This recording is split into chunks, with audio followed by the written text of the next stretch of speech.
Hello students, welcome to geography class. Today our topic is women settlement part 15. आज का ये जो है लास्ट लेक्चर होगा related to the women settlement. हमने पढ़ी 2 टाइप की सेटलमेंट्स, जिसमें कौन कौन सी? Rural and urban. गुड. इसके बाद हमने रूरल कंप्लीट की है, उनकी टाइप्स की हैं, हमने क्लासिफिकेशन की है, पैटर्न किए हैं, उनकी प्रॉब्लम्स की हैं. और आज जो हम करेंगे मेट्रोपॉलिटन, इसमें वुमेन सेटलमेंट में अर्बन सेटलमेंट. कौन सी सेटलमेंट कर रहे हैं आज हम? अर्बन. अर्बन सेटलमेंट में हम क्या करेंगे? मेट्रोपॉलिटन सिटी और functional classification of towns and cities. इसकी भी हम प्रॉब्लम्स कर चुके हैं, स्लम्स कर चुके हैं क्या होती हैं इनकी, और दूसरी क्लास कर चुके हैं on the basis of the classification. आपको याद होगा मैंने जो है एक पाई डायग्राम बनाया था, इससे रिलेटेड टेबल्स हम कर चुके हैं. आज हम जो करेंगे वो क्या करेंगे? मेट्रोपॉलिटन सिटीज क्या होते हैं और फंक्शनल क्लासिफिकेशन क्या होती है. बच्चों, मेट्रोपॉलिटन सिटीज जो होते हैं divided on the basis of the population. कोई भी शहर जिसकी पॉपुलेशन 10 लाख और उससे ज्यादा है, 10 लाख और उससे ज्यादा है, वो क्या कहलाता है? Metropolitan city. क्या कहलाता है? Metropolitan city. और जैसे जैसे जनसंख्या बढ़ती है वैसे वैसे मेट्रोपॉलिटन सिटीज हर देश में बढ़ते जाते हैं. आज का जो ट्रेंड चल रहा है वो जो डेवलपिंग कंट्रीज हैं उनमें मेट्रोपॉलिटन सिटीज ज्यादा हैं, ज्यादा बढ़ रहे हैं. क्यों बढ़ रहे हैं? क्योंकि जो डेवलपिंग कंट्रीज हैं उनकी पॉपुलेशन इंक्रीज हो रही है, उनका डेवलपमेंट इंक्रीज हो रहा है, मतलब बढ़ रहा है, डेवलपमेंट हो रहा है उनका, जिसके कारण से जो रूरल पॉपुलेशन है वो माइग्रेशन करती है. कहाँ पर? शहरों में. इसके कारण से भी मेट्रोपॉलिटन सिटीज बढ़ जाते हैं. अब मैंने आपको बताया वर्ल्ड का जो मेट्रोपॉलिटन, फर्स्ट मेट्रोपॉलिटन सिटी वो कौन सा था? London in UK, right. और दूसरा मैंने आपको बताया था मेगापोलिस, जिनकी आबादी 50 लाख से ऊपर होती है, 50 लाख या इससे अधिक होती है. तो वो फर्स्ट कौन सा था? New York in USA.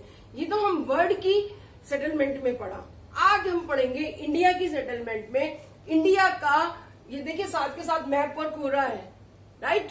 तो इंडिया का जो फर्स्ट मेट्रोपॉलिटन सिटी था वो कौन सा था? कोलकाता.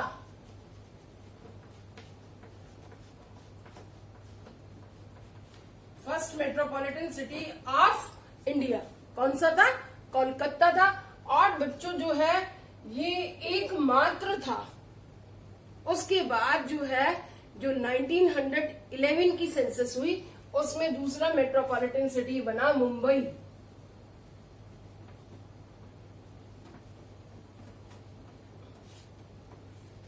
और 1981 तक जो सबसे बड़ा मेट्रोपॉलिटन सिटी रहा वो कौन सा रहा? कोलकाता. कौन सा रहा बच्चों? कोलकाता रहा. लेकिन जो है 1991 की जो सेंसस आई उसमें जो सबसे बड़ा मेट्रोपॉलिटन सिटी बन गया वो मुंबई है. और आज तक मुंबई ही है 2011 की. According to the 2011, there are 53 metropolitan city in India. How much? 53. 2001 में ये 35 थे. 2001 में ये 35 थे. अब कितने हैं? According to 2011 census ये 53 हैं. अब यहाँ मैंने आपको बताया, डोंट गेट कंफ्यूज. कोलकाता जो है हमारा पहला मेट्रोपॉलिटन सिटी और दूसरा मेट्रोपॉलिटन सिटी हमारा कौन सा था? मुंबई. आज कितने हैं ये? 53. अभी जो 2021 की सेंसस आएगी उसमें और इंक्रीज होकर आएंगे, क्योंकि अभी मैंने बताया आपको कि जो डेवलपिंग कंट्री है उनकी पॉपुलेशन कॉन्टिन्यूअसली बढ़ रही है, उनका डेवलपमेंट हो रहा है, इसलिए वहां पर जो मेट्रोपॉलिटन सिटी है वो इंक्रीज हो रहे हैं. नंबर ऑफ मेट्रोपॉलिटन सिटी क्या हो रहे हैं? इंक्रीज हो रहे हैं. इस तरह से जो है ये बढ़ते जाएंगे हमारे इंडिया में भी. अब बच्चों देखिए 4 मेट्रोपॉलिटन सिटी बता रही हूं मैं जो सबसे बड़े हैं। 3rd नंबर पर आता है दिल्ली। दिल्ली को देखने के लिए हमेशा नेपाल के इस कोने से और इसको ऐसे आप करेंगे और उसके बाद यहाँ पर जो निशान लगा देंगे तो ये आपका दिल्ली आ जाएगा। 3रे नंबर पर कौन सा है हमारा? दिल्ली। हो सकता है अब दिल्ली 2रे नंबर पर आ जाए अकॉर्डिंग टू 2021 सेंसस। और साथ में चेन्नई। पहले दिल्ली से भी बड़ा चेन्नई था, लेकिन अब चेन्नई नहीं है बड़ा, ये यहाँ पर चेन्नई। 4th नंबर पर कौन सा आता है? चेन्नई।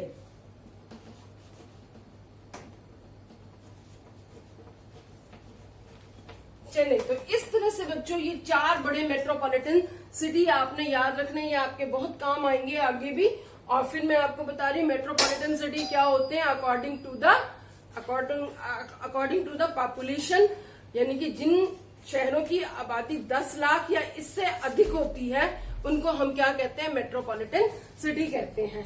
इंडिया में अकॉर्डिंग टू 2011 जो मेट्रोपॉलिटन सिटीज है वो 53 है, अकॉर्डिंग टू 2001 35 है। Is it clear? चलो बच्चों, ये थे हमारे मेट्रोपॉलिटन से रिलेटेड। तो आपसे 1 मार्क में पूछा जा सकता है कि मेट्रोपॉलिटन सिटीज क्या होते हैं और साथ में इनकी प्रॉब्लम्स भी पूछी जा सकती हैं।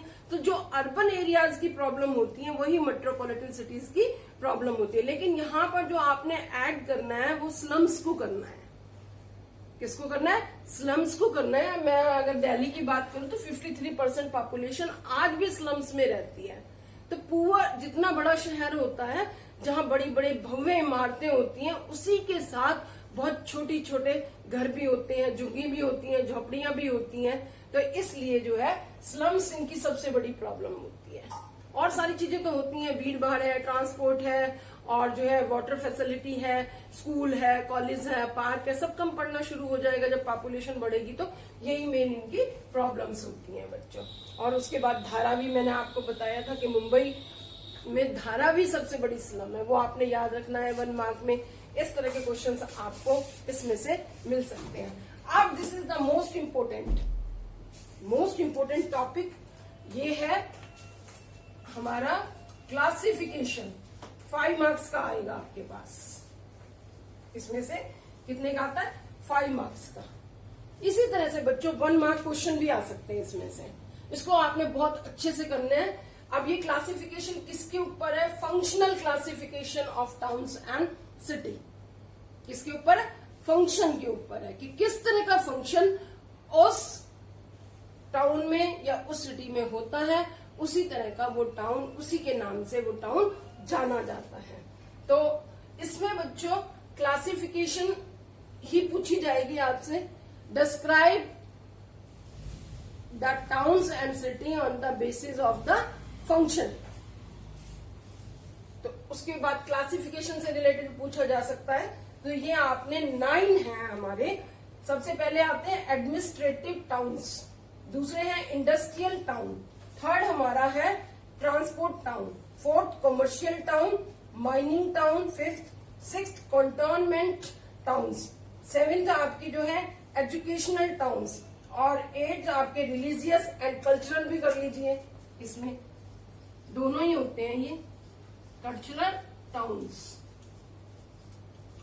और 9th जो है आपका वो है टूरिस्ट टाउन्स। इस तरह से 9 टाउन्स की ये क्लासिफिकेशन आपको याद करनी है।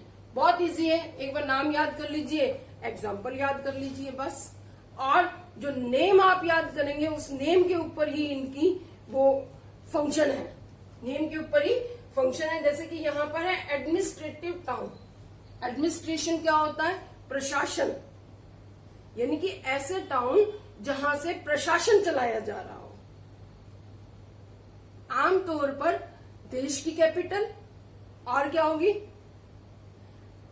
स्टेट की कैपिटल और डिस्ट्रिक्ट हेडक्वार्टर्स। तो डिस्ट्रिक्ट हेडक्वार्टर्स जो है वो छोटे शहर हो जाते हैं, स्मॉल सिटीज हो जाते हैं। उनके एग्जाम्पल हम नहीं लेंगे। जैसे कि अगर आप रेवाड़ी का एग्जाम्पल लोगे तो वो ठीक नहीं रहेगा। क्यों नहीं रहेगा? रेवाड़ी को सब जानते नहीं है। तो जब हम एग्जाम्पल लिखेंगे, ये ऐसे शहर होते हैं या ऐसे टाउन्स या सिटी होते हैं जहां पर एडमिनिस्ट्रेटिव वर्क होता है, जैसे कि दिल्ली, जैसे कि मुंबई, जैसे कि कोलकाता, जैसे कि Chennai. These are the capital of the state and it is the capital of the India. Delhi is the capital of India, Kolkata is the capital of West Bengal, Mumbai is the capital of the Maharashtra and Chennai is the capital of Tamil Nadu. इसी तरह से आप गांधीनगर को ले लीजिए, चंडीगढ़ को ले लीजिए, किसी को भी ले सकते हैं एग्जाम्पल में, श्रीनगर को ले लीजिए। ये कौन से टाउन होते हैं? Administrative town. कौन से टाउन होते हैं? Administrative town. अब बच्चों जैसे मैं श्रीनगर की बात कर रही हूँ, श्रीनगर को हम एडमिनिस्ट्रेटिव टाउन कहते हैं। साथ में जम्मू भी एडमिनिस्ट्रेटिव टाउन है। क्यों? क्योंकि जब विंटर्स आती हैं तो श्रीनगर में बर्फ जम जाती है और वहां पर बाहर निकलना मुश्किल होता है। दूसरा, जो रास्ते हैं जम्मू कश्मीर से श्रीनगर को, वो भी स्नो कवर्ड हो जाते हैं। इसलिए अंग्रेजों के टाइम से ही कैपिटल विंटर्स में चेंज हो जाती है। तो आज तो स्टेट नहीं रहा जम्मू कश्मीर, यूनियन टेरिटरी बन गया है। लेकिन पहले क्या होता था कि 6 महीने तो जो है जम्मू कैपिटल रहती थी और 6 महीने श्रीनगर कैपिटल रहता था। ठीक है बच्चों, आप इस पे आते, ये हो गया हमारा। इसके बाद है इंडस्ट्रियल टाउन। नाम से पता चल रहा है क्या? जहां पर इंडस्ट्रीज होंगी। 1907 में जमशेदजी टाटा ने एक बिहार का एक छोटा सा गांव था सांची, वहां पर क्या लगाई थी? Tata iron and steel industry. आज वो टाटा नगर, जमशेदपुर नगर के नाम से जाना जाता है। साथ में कौन सा सिटी कहलाएगा? Industrial city. कौन सा सिटी कहलाएगा? Industrial city. इन 1907 में वो बिहार में था, लेकिन जब से क्या बना है? झारखंड। ये किसमें आ गया है? झारखंड में आ गया है। तो ये यहां पर है जमशेदपुर। इसी तरह से और बड़े बड़े नगर, मुंबई को भी हम इंडस्ट्रियल उसमें ले सकते हैं, हम चेन्नई को भी इंडस्ट्रियल उसमें ले सकते हैं, गाजियाबाद को ले सकते हैं, हम अहमदाबाद को हम ले सकते हैं। तो ये हमारे कौन से होंगे? Industrial town. कौन से टाउन कहलाएंगे? हमारे इंडस्ट्रियल टाउन कहलाएंगे। इसके बाद है ट्रांसपोर्ट टाउन। ट्रांसपोर्ट टाउन कौन से होंगे बच्चों? जहां से हम इंपोर्ट एक्सपोर्ट कर सकें या और अपना सामान वहां से दूसरी जगह पर भेज सकें। जैसे कि अब रिवाड़ी है, रिवाड़ी से अगर हमें कोई सामान भेजना है तो ऐसा है कि नियर बाय तो हम भेज सकते हैं, लेकिन और दूसरी जगह दूर हमने भेजना हो, डायरेक्ट हमारे पास यहाँ से ट्रेन नहीं होगी या और कोई सोर्स नहीं होगा, तो हम बड़े शहरों से इसको करवाएंगे। जितने भी बड़े शहर हैं, अगर मैं दिल्ली की बात करूं वो भी ट्रांसपोर्ट है, ट्रांसपोर्ट टाउन है। अगर कोलकाता की बात करते हैं वो भी ट्रांसपोर्ट टाउन है। और जितनी भी हमारी पोर्ट्स हैं, सी पोर्ट्स हैं, एयरपोर्ट्स हैं, वो सब ट्रांसपोर्ट टाउन होते हैं। कांडला, ठीक है बच्चों, मुंबई हो गई, यहाँ पर नावा शेवा हो गई, यहाँ मायमा गोवा हो गई है, यहाँ पर जो है हमारी कौन सी होगी? न्यू मैंगलोर हो गई है, ये हमारी कोच्चि हो गई है। Kolkata, Haldia, Paradip, Visakhapatnam, Chennai and Tuticorin. These are the 12 important seaports and these cities are known as transport towns, cities, transport cities। क्यों? क्योंकि यहां से इंपोर्ट और एक्सपोर्ट होता है। किस लिए? इंपोर्ट और एक्सपोर्ट होता है। इसके बाद आता है कमर्शियल टाउन। कमर्शियल टाउन का मतलब ट्रेडिंग।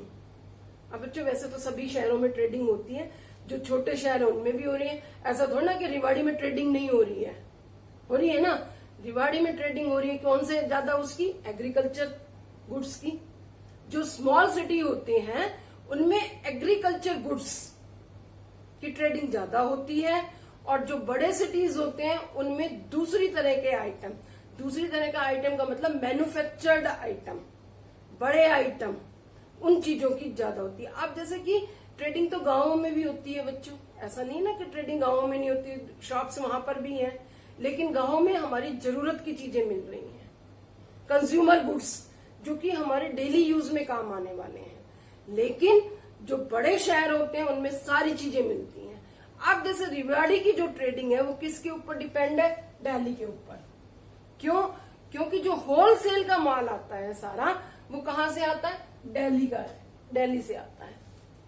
गुड़गावा की किसके ऊपर है? दिल्ली के ऊपर है। यहाँ पर थोक मार्केट, होलसेल की मार्केट होती है, ये बड़े शहर होते हैं। तो इस तरह के जो शहर होते हैं, जो सिटीज होते हैं, वो क्या कहलाते हैं? कॉमर्शियल टाउन कहलाते हैं। इसके बाद आता है माइनिंग टाउन्स। बच्चों अभी हमने बहुत अच्छे से प्राइमरी सेक्टर में पढ़ा था, प्राइमरी एक्टिविटीज में माइनिंग क्या होती है? एक्सट्रैक्शन ऑफ द मिनरल्स, जहां से खनिज पदार्थ निकाले जाते हैं। तो कुछ ऐसे एरियाज हैं जहां पर खनिज पदार्थ निकाले जाते हैं और वो फेमस हो जाते हैं। अब आपके नियर बाय में बता रही हूँ, जैसे कि ये रिवाड़ी है, रिवाड़ी के पास यहाँ पर खेतड़ी, कौन सा बता रही हूं मैं? खेतड़ी।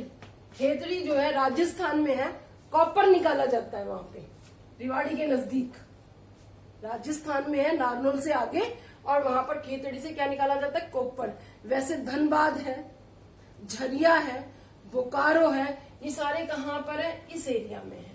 आप जो है पढ़ चुके हैं, इंडस्ट्रियलाइजेशन भी आपने पढ़ा है, सेकेंडरी एक्टिविटीज पढ़ी हैं, उसमें ये सारे आए थे। झरिया, बोकारो, जहां से आए कोई भी मिनरल निकाला जाए, वो जो है उसके आसपास जो है क्या बन जाते हैं? माइनिंग होती है। वो तो प्राइमरी वर्क में आती है, लेकिन उसके आसपास जो है शहर बस जाते हैं, और उन शहरों को हम कौन से कहते हैं? माइनिंग सिटीज कहते हैं।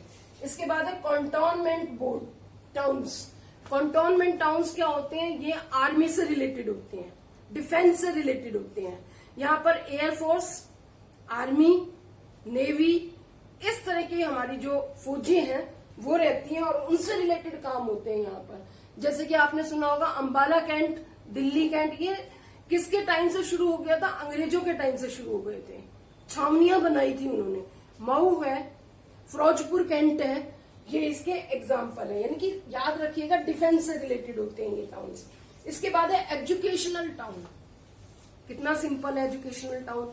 जो एजुकेशन से रिलेटेड होते हैं वो एजुकेशनल टाउन होते हैं। एजुकेशनल टाउन में यूनिवर्सिटीज होती हैं, अच्छे कॉलेज होते हैं, अच्छे जो है स्कूल्स होते हैं, और बड़े बड़े रिसर्च सेंटर होते हैं, जहां पर एजुकेशन से रिलेटेड या और दूसरे उससे रिलेटेड क्या की जाती है? रिसर्च की जाती है। अब बच्चों जो एजुकेशन सेंटर्स अगर हम कहें तो पहले समय में जो थे, नालंदा विश्वविद्यालय आपने सुना होगा, था ना? इसी तरह से शांति निकेतन आपने सुना होगा, पंत यूनिवर्सिटी आपने सुनी होगी। आज के समय में कोटा बच्चे जा रहे हैं कोचिंग लेने के लिए, तो एजुकेशनल टाउन हो गया वो भी। डीयू में कितने बच्चे पढ़ते हैं बाहर के आके, तो Delhi is also a educational town. एक टाउन कई तरह का टाउन हो सकता है। आप कहोगे कि दिल्ली जो है एडमिनिस्ट्रेटिव टाउन में भी है, कॉमर्शियल में भी आ रहा है दिल्ली, ठीक है ना, और एजुकेशनल में भी आ रहा है दिल्ली। तो इस तरह से ये किसमें आ जाएंगे? एजुकेशनल टाउन में आ जाएंगे। इसके बाद है religious town and cultural towns. बच्चों ये क्या होते हैं? रिलीजियस, जहां पर धर्म से रिलेटेड हो। जैसे कि वर्ड की जब हमने पढ़ी थी तो वेटिकन सिटी पढ़ी थी, मक्का मदीना पढ़ी थी, पढ़ा था ना। अब जब इंडिया की पढ़ेंगे तो वैष्णो देवी कहां पर है? कटरा में है। और पुरी, द्वारकाधीश, रामेश्वरम, बड़े बड़े मंदिर, मदुरई और वृंदावन, मथुरा, जहां पर मंदिर वगैरह होते हैं, हमारे धर्म से रिलेटेड चीजें होती हैं, वो हमारे कौन से टाउन कहलाते हैं? रिलीजियस टाउन और कल्चरल टाउन कहलाते हैं बच्चों। कौन से टाउन कहलाते हैं? रिलीजियस टाउन और कल्चरल टाउन कहलाते हैं। इसके बाद आता है हमारे टूरिस्ट टाउन। ये भी बच्चों नाम से ही पता चल रहा है, जहां पर घूमने के लिए जाए हम। अब घूमने के लिए हम कहाँ जाएंगे? जहां पर हिस्टोरिकल प्लेसेस हो, जहां पर क्या हो? जहां पर बीचेस हो, बीचेस समुद्र का किनारा, या हिल स्टेशंस हो, या कोई और चीज के लिए वो फेमस हो जिसे हम देखना चाहते हैं। तो इस तरह के जो सिटीज होंगे वो कौन से सिटीज कहलाएंगे? टूरिस्ट सिटीज कहलाएंगे। जैसे नैनीताल, देहरादून, शिमला। मुंबई में जाएंगे तो बीच देख के आएंगे, गोवा में जाएंगे तो बीच देख कर आएंगे, चेन्नई में जाएंगे तो बीच देख के आएंगे। Goa is famous for the beach, बहुत बड़ा टूरिस्ट सिटी है Goa. Goa is a state and Goa is a city also, है ना बच्चों? क्लियर हुई ये चीजें? घूमने के लिए जाते हैं कि ये वाला जयपुर हम हिस्टोरिकल उसके लिए जाते हैं, दिल्ली भी हम जाते हैं, Delhi is also the tourist place. Lal Qila देखना है, कुतुब मीनार देखनी है हमने, आगरा में हम जाते हैं, ताजमहल देखने के लिए हम जाते हैं। These are the historical places. तो इस तरह से ये प्लेसेस हम देखने के लिए जाते हैं। तो वो शहर कौन से शहर कहलाते हैं? टूरिस्ट टाउन कहलाते हैं।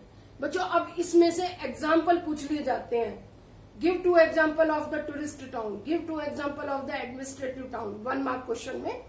और जो है इसमें मैप वर्क आ जाता है, 2 मार्क्स का हो गया इस तरह से करके, और 5 मार्क्स का एक बड़ा क्वेश्चन इसमें से बनता है।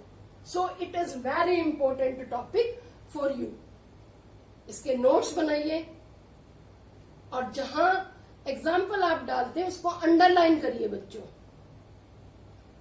अंडरलाइन करोगे तो चीजें क्लियर होती हुई चली जाएंगी। और अंडरलाइन से क्या क्या मिलेगा, इसमें जो है आप जो हेडिंग है उसको भी अंडरलाइन करेंगे। अंडरलाइन करने से आपको क्या फायदा हो जाएगा, फर्स्ट लुक में आपको पता लग जाएंगी चीजें। और अच्छा भी लगता है हाइलाइट्स जब आप करते हो तो किसी भी चीज को, टॉपिक भी आपका अच्छा बन जाता है, मार्क्स भी आपको फुल मिल जाते हैं कि बच्चे ने बहुत अच्छे एग्जाम्पल दिए हैं। ठीक है बच्चों, तो ये आज चैप्टर हमारा खत्म होता है। यहाँ पर आपका साथ के साथ मैंने सारा मैप वर्क भी करवाया है, और जो वर्ड की ह्यूमन सेटलमेंट हमने की थी तब भी मैंने आपको मैप वर्क करवाया था। अब इंडिया की में भी मेट्रोपॉलिटन सिटी जो है वो बहुत इंपॉर्टेंट है। फर्स्ट मेट्रोपॉलिटन सिटी कोलकाता बहुत इंपॉर्टेंट है, और Mumbai largest metropolitan city of India, ये बहुत इंपॉर्टेंट है बच्चों।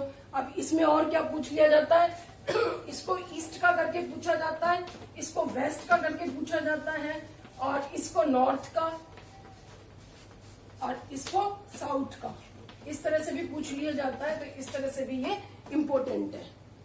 तो ये सारे आपने मैप भर के रखने और सारे उसको बड़े अच्छे से करके रखना है, जिससे क्या हो कि आपके बहुत अच्छा जो है ये क्वेश्चन एक तैयार हो जाएगा विद मैप। सबसे इजीएस्ट चैप्टर है, मैं फिर बता रही हूँ, इसको बहुत अच्छे से आपने तैयार करना है। इसमें से मैं बता रही हूँ ज्योग्राफी में कोई फिक्स तो है नहीं कि इतने मार्क्स का मिलेगा, पर ज्यादा से ज्यादा 10-11 मार्क्स का मिल सकता है, कम से कम 5-6 मार्क्स का मिल सकता है। तो इसको बहुत अच्छे से तैयार करना है बच्चों। चलो ठीक है, मिलते हैं एक छोटे से ब्रेक के बाद।